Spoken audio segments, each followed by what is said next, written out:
all they probably do is squeal, but chill. When we start the revolution, when we start the revolution, all they probably do is squeal, but chill. Once you change your philosophy, you change your thought pattern. Once you change your thought pattern, you change your attitude. Once you change your attitude, it changes your behavior pattern. And then you go on into some action. As long as you got a sit-down philosophy, you'll have a sit-down thought pattern. And as long as you think that old sit-down thought, you'll be in some kind of sit-down action. They'll have you sitting in everywhere. It's not so good to refer to what you're going to do as a sit-in. That right there castrates you. Right there it brings you down. What goes with it? Think of the image of someone sitting. An old woman can sit. An old man can sit. A chump can sit. A coward can sit. Anything can sit. Well, you and I have been sitting long enough, and it's time today for us to start doing some standing and some fighting to back that up.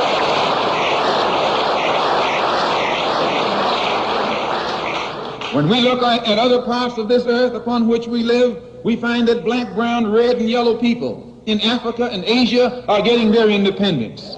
They're not getting it by singing, "We shall overcome."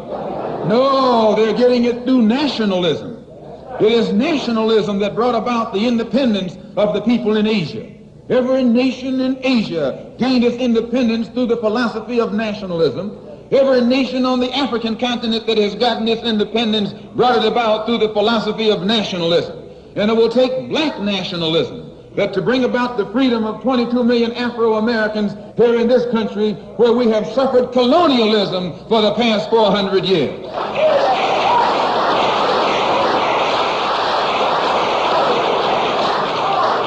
America is just as much a colonial power as England ever was. America is just as much a colonial power as France ever was. In fact, America is more so a colonial power than they, because she's a hypocritical colonial power behind it.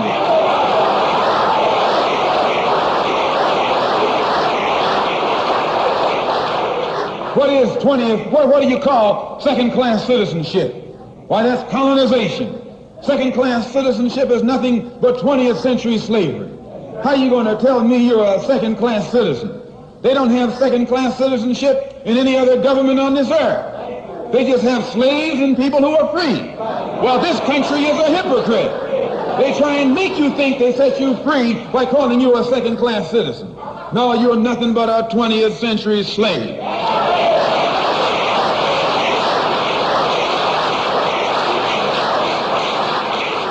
Just as it took nationalism to remove colonialism from Asia and Africa, it'll take black nationalism today to remove colonialism from the backs and the minds of 22 million Afro-Americans here in this country.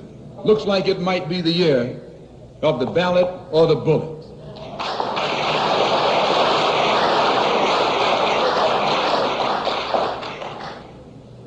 Why does it look like it might be the year of the ballot or the bullet? Because Negroes have listened to the trickery and the lies and the false promises of the white man now for too long, and they're fed up. They've become disenchanted. They've become disillusioned. They've become dissatisfied. And all of this has built up frustrations in the black community that makes the black community throughout America today more explosive than all of the atomic bombs the Russians can ever invent. Whenever you got a racial powder keg sitting in your lap, you're in more trouble than if you had an atomic powder keg sitting in your lap. When a racial powder keg goes off, it doesn't care who it knocks out the way. Understand this, it's dangerous.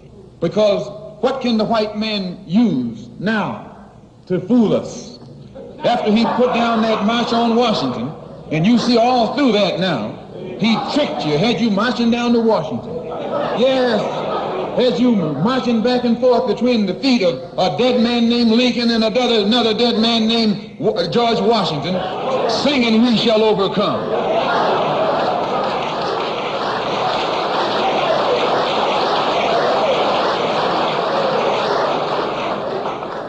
He made a chump out of you. He made a fool out of you.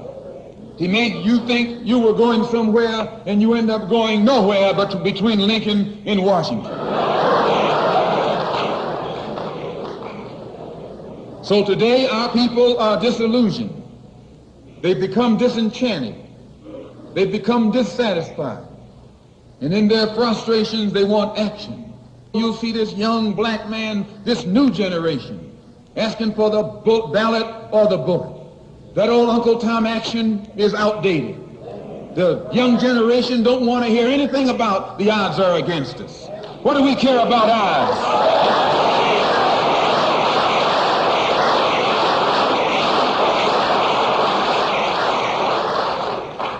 When this country here was first being founded, there were 13 colonies. The whites were colonized. They were fed up with this taxation without representation. So some of them stood up and said, liberty or death.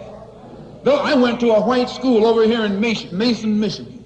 The white man made the mistake of letting me read his history books. He made the mistake of teaching me that Patrick Henry was a patriot. And George Washington wasn't nothing nonviolent about old Pat or George Washington. Liberty or death was what brought about the freedom of whites in this country from the English.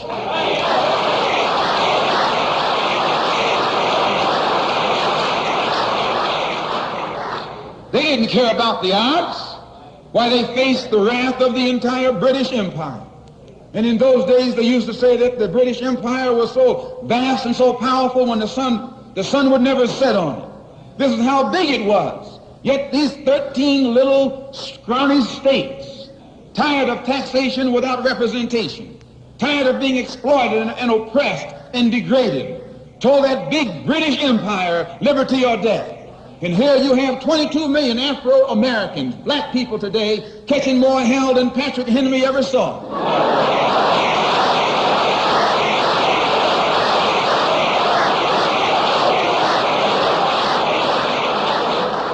And I'm here to tell you, in case you don't know it, yes, you got a new generation of black people in this country who don't care anything whatsoever about odds. They don't want to hear you old Uncle Tom handkerchief heads talking about the odds. No. This is a new generation. If they're going to draft these young black men and send them over to Korea or South Vietnam to face 800 million Chinese,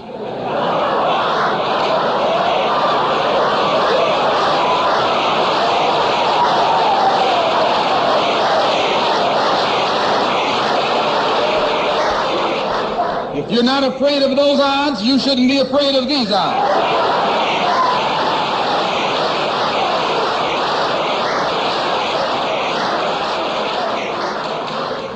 Why does this loom to be such an explosive political year? Because this is the year of politics. This is the year when all of the white politicians are going to come into the Negro community. You never see them until election time. You can't find them until election time. They're going to come in with false promises. And as they make these false promises, they're going to feed our frustrations. And this will only serve to make matters worse. I'm no politician. I'm not even a student of politics.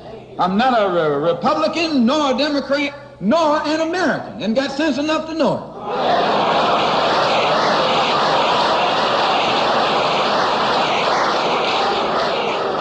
I'm one of the 22 million black victims of the Democrats. One of the 22 million black victims of the Republicans, and one of the 22 million black victims of Americanism.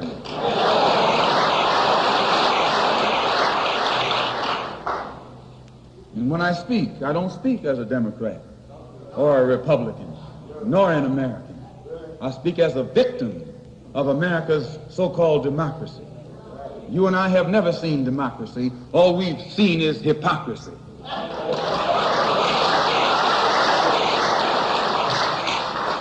When we open our eyes today and look around America, we see America not through the eyes of someone who has enjoyed the fruits of Americanism. We see America through the eyes of someone who has been the victim of Americanism.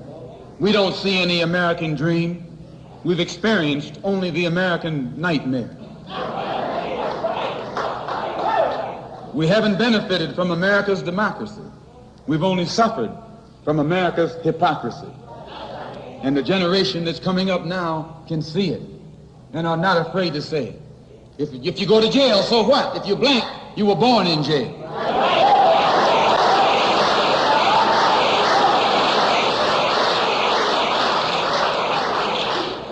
If you black, you were born in jail. In the North as well as the South. Stop talking about the South. Long as you're south of the Canadian border, you're South.